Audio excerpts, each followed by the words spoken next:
Yeah,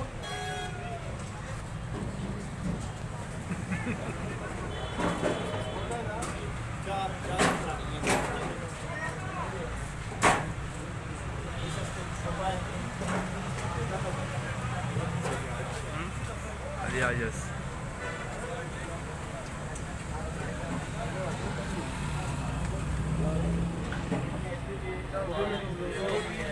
Hey man.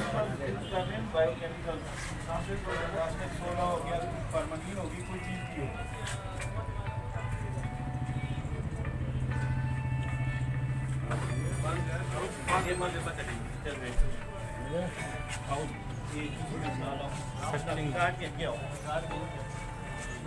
ये पोरे रखे देने सर, आओ पीछे देख हैं दुकान में बदबू होनी चाहिए थी। लेटरीन में वो होवे ना तो फिर भी लोग नहीं छोड़ो।